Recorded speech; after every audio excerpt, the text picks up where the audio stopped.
Hello students, in the previous module we studied Aunt Jennifer's Tigers by Adrian Rich, module 1. Today we will study the next module of this poem. So let's see the poem. So students, this is the poem Aunt Jennifer's Tigers by Adrian Rich. In the previous video we have completed the module 1 and this is the module number 2. So in the previous module we studied the stanza 1 and 2 and today we will continue the stanza number 3. But before that, just let's revise this poem what we have studied in the previous module, okay? The poet expresses here the feelings of a woman, Aunt Jennifer. The aunt is embroidering a motif comprising of energetic, fearless tigers moving freely around the bright greenery. She is living a life of submissiveness to her husband's command. Her acts are dominated by him and she fears him constantly. This pattern of the free and fearless tigers reflects her inner desire to live a free and fearless life. The tigers are graceful, elegant and bright. Aunt Jennifer's fingers tremble as she embroiders. She is old but still fears her husband. She does not enjoy the freedom to do anything as per her wish. She is scared. Why? Because doing the embroidery too and fears his wrath. It means her husband's wrath. Since the day she got married, she has been fulfilling the demands of her husband. And the wedding ring on her hand is a constant reminder that she belongs to her husband. The burden of the demanding marriage has exhausted her. The torment will not end until her death. So this was the life of Aunt Jennifer. Now next see what happens in her life that we'll study in the next stanza. Okay, so stanza 3 here. When aunt is dead, her terrified hands will lie, still ringed with ordeals she was mastered by. The tigers in the panel that she mad will go on prancing, proud and unafraid. So stand in the previous module we studied that how Aunt Jennifer is just embroidering or waving or showing the tigers on the panel and also explaining the tigers' quality, their chivalric nature, their proud nature. But here in her own life somewhere there is a contrast, the character she is embroidering on the panel. So again when the poet is explaining about the aunt's lifestyle, actually when aunt was alive she didn't receive any time of happiness. Somewhere she was encircled by the rituals and customs of that wedding band. And after the death, when aunt is dead, even still her hands are terrified and they will lie. What thing? They are still ringed with the ordeals she was mastered by. Here ringed word, it's a pun. Pun means what? Actually it's a figure of speech where the poet uses a word which has the two meaning. And what's the two meanings of this word? One is of a ring in her finger which sits heavily on her. And the other is that the difficulties which will always surround her. It means aunt is even after death, her hands still terrified, as we have seen in the second stanza. There the poet explained that her fingers were fluttering. Why? Because she has somewhere the wedding bands were so heavier. Why they were heavier? Sorry, why it was heavier? Because it was just encircled. Somewhere the aunt's life is encircled by the rituals, by the customs, by the traditions. She was not happy because her married life, and again after her death she has to wear this ring along with this body. The tigers in the panel, but what happened about the tigers? Aunt's life is not happy. After the death she is still mastered by the rings.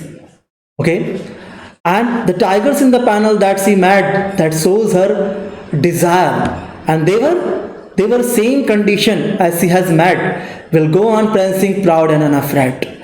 So this complete stanza explains here the prancing proud, it means alliteration. Okay, so her wish to live a free life, fearless life is indicated by her choice of design the tiger. It shows her innermost desire of being strong, fearless, which has been overpowered by her husband. Probably her ordeal will end upon her death. Her frightened, shaking fingers will be put to rest, but still even after the death, the ring shall remain on her hand. That is what means of that. It means that her husband's rule over her is not yet over. After her death, her desire for freedom and fearlessness shall remain alive in this tigers which she has embroidered. So this was the complete poem. Hope you understood. So, but finishing this poem, there are some points that we are to know. And what are they? Let's see here. There are some symbols that the poet used. And what are the symbols? Aunt Jennifer represents woman. Actually, the woman Aunt Jennifer that represents all over the world vast under the tyrannical hand of patriarchal society, because we have studied as Adrian Rich when she composed this poem. That time, this was the time of divorced. Many a time the family, the married life were not happy.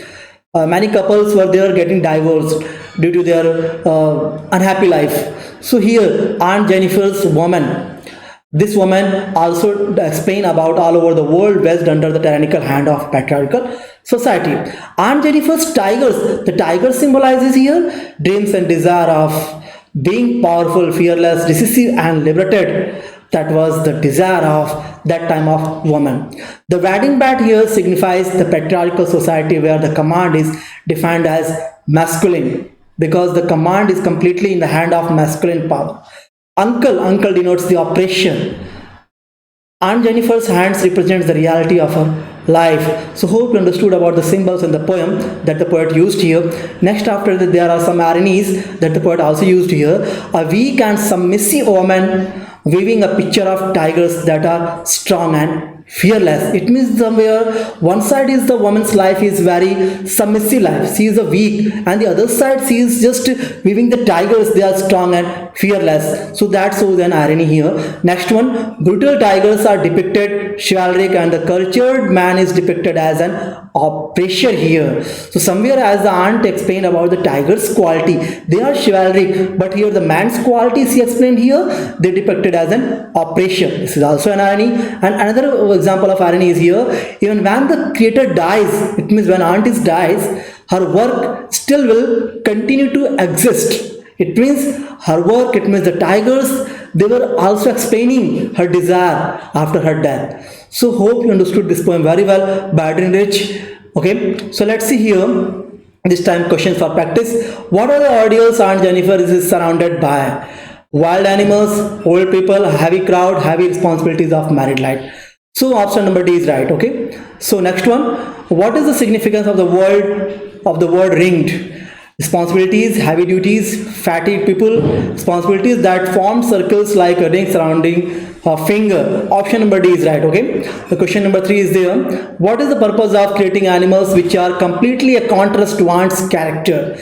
To show her strength and ability of not giving up in the face of difficulties, her courage, her fears and strengths, none. So option number A is right. Okay. So next one, question 4. How are Aunt Jennifer's tigers different from her? Aunt lives in a city and tigers in forest. Aunt is old and tigers are young. Tigers are courageous and carefree, and aunt is terrified. None. Option number C is right. Okay. So let's see this time for assignment. What will happen to Aunt Jennifer's tigers when she is dead? What are the difficulties that Aunt Jennifer faced in her life? And the last one, what lies heavily on Aunt Jennifer's hand? How is it associated with her husband? So student, I hope that you enjoyed this poem very well. Okay, thank you student. Thanks for watching.